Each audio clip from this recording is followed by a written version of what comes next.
ঘাটাল লোকসভার কেশপুরের আনন্দপুর থানার খেড়িয়াবালি এলাকায় বিজেপি প্রার্থী হিরণময় চ্যাটার্জির গাড়ি আটকে বাস লাঠি হাতে বিক্ষোভ তৃণমূল কর্মী সমর্থক সহ গ্রামবাসীদের অভিযোগ, বিজেপি প্রার্থী হিরণ এলাকায় সন্ত্রাস সৃষ্টি করছে। গতকাল রাতে হিরণ এলাকায় বিজেপি কর্মীদের পাঠিয়ে গ্রামবাসীদের ওপর হামলা করিয়েছে, তাই এলাকায় হিরণকে ঢুকতে দেওয়া হবে না। প্রায় ঘণ্টাখানেক গ্রামবাসীদের বিক্ষোভে আটকে থাকে হিরণের কনভয়। ঘটনাকে কেন্দ্র করে ব্যাপক উত্তেজনা রয়েছে এলাকায়।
আমরা পুরো পাট দল করে নিয়ে আমরা গ্রাম শান্তি চাই, হিরণকে ব্যাগ যেতে হবে, এটা কোনো বিজেপি নাই।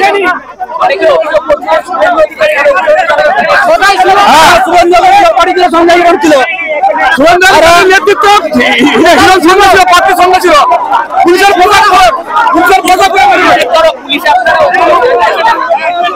পুলিশকে খারাপ করে অভিযোগ জানছি, পুলিশ ওনাকে পালিয়ে গেছে। থানায় পুলিশ বললো যে ওরা কোনো পথ নয়, হিরণ সঙ্গে দাঁড়ালে এসেছিল। আমার লাগছে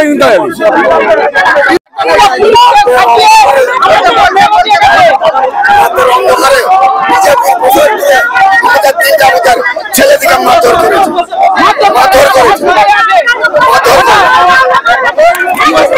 কালকে রাত্রেবেলা কিছু লোক আমাদের এখানে বসে গল্প করছিলাম, ওরা ভাবলো যে ওরা তৃণমূল, কিন্তু হিরণ কি করেছে, বিজেপি পুলিশের পোশাক পরে সাধারণ মানুষকে বিজেপির লোক গুন্ডা দিকে দিয়ে এখানে কিছু আমাদেরকে অনেককে জখম করে দিয়ে গেছে। তার ফলে কিছু লোক হসপিটালে আছে। হ্যাঁ, তার প্রতিবাদে আজকে বিক্ষোভ। 4 জন আহত হয়েছে, সামান্য মেডিসিন খেয়েছে, তারা বিজনেস অত্যাচারী। তৃণমূলের হারমাত বাহিনী পুলিশ পুরোপুরি প্লটিং করে রেখে যাতে ভোটে আটকানি দেওয়া যায়, ভোট হিরণ ঘুরতে না পারে। সকাল থেকে পোলিং এজেন্টদেরকে বাড়ি থেকে তুলে নিয়ে বসাচ্ছি। যারা ভয় দিতে হিরণকে আটকে দিলে 1 ঘন্টা দিয়ে, তখন 1 ঘন্টা পুলিশ আমাকে আটকে দিয়েছে।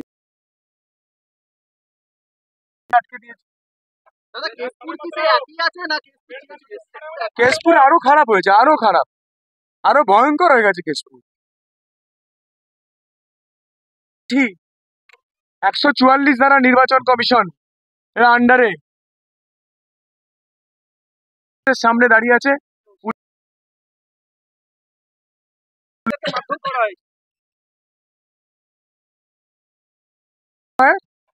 দেখা না তৃণমূলে কোন বাড়ি ভেঙেছে।